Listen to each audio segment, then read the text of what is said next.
Welcome to the Redmont Weekly Roundup, where I go through some, but not all, of the big happenings on the Democracy-Craft server throughout the 25th to the 31st of August. A small bit of housekeeping before we begin. In the first weekly roundup, I made a couple of mistakes and put corrections in the description. If at all you find that I've misrepresented or shared false information in these videos, please reach out to me via the comments or over Discord so I can put a correction in the description. Additionally, if you think that something particularly worth reporting on happens, please let me know. While I try my best to keep on top of important happenings, things will always slip through the cracks. On that note, the Redmont Weekly Roundup server is now open for such matters, and a link can be found below. Now, without further ado, Juniper Fig made her first official statement as president, if you ignore any of the other ones that were made regarding government appointments and expressions of interest. In it, she thanks former President Kaiserin and nominates Technofied as her vice president, with him coming out of retirement to do so. Soon after, he was confirmed, and a few representatives also made statements on the matter. I don't know much about Tech besides him being my ever-gracious landlord, but from what others have been saying, the future of Redmont's government looks bright. A press release came out shortly, already showing that he is hard at work regarding the appointment of secretaries for various departments,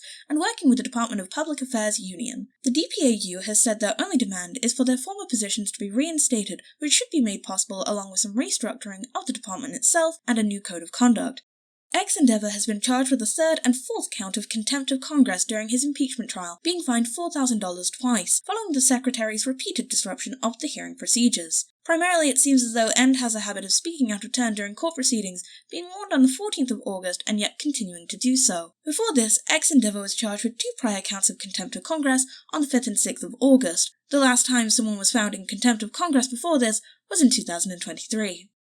Hello unemployed people! An expression of interest has been opened for the position of Attorney General following the resignation of Gribble19. Currently, Asexual Dinosaur has been appointed as the acting Attorney General, but the expression of interest remains open until a permanent appointment is found. The Department of the Interior are looking to employ rangers and supply officers, while the Department of Justice are hiring investigators. Additionally, the DOI has opened a number of tenders on the forums, where they are seeking a number of materials in exchange for money, with the amount being settled through bidding. As always, information about this can be found on the Democracy-Craft forums.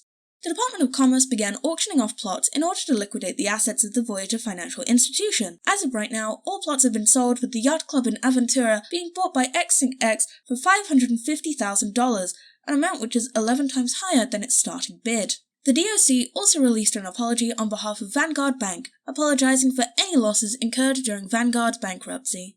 The Department of Construction and Transport have been busy. They refurbished Reveille's main hospital, adding an intensive care unit and rebuilding the isolation ward to help manage future contagions. That's not all though, as they've also rebuilt the Willow Animal Shelter, which has now been handed off to the Department of Interior for interior completion and the final touches.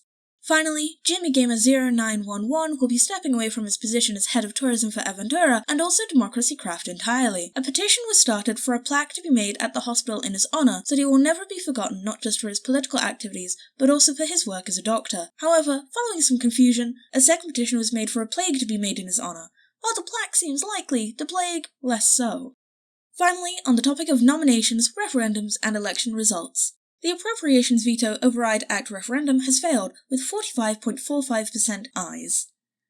The Single Transferable Vote for the Senate Act referendum has succeeded, with 79.25% ayes, sparking responses from senators and representatives where they celebrated the passing of the act. Amity Blamity has been appointed as federal court judge, and after being appointed acting Secretary of Commerce, Malka has been officially appointed the actual Secretary of Commerce. This has been the second installment of the Redmont Weekly Roundup. I've been Virtue, and I hope to see you next week.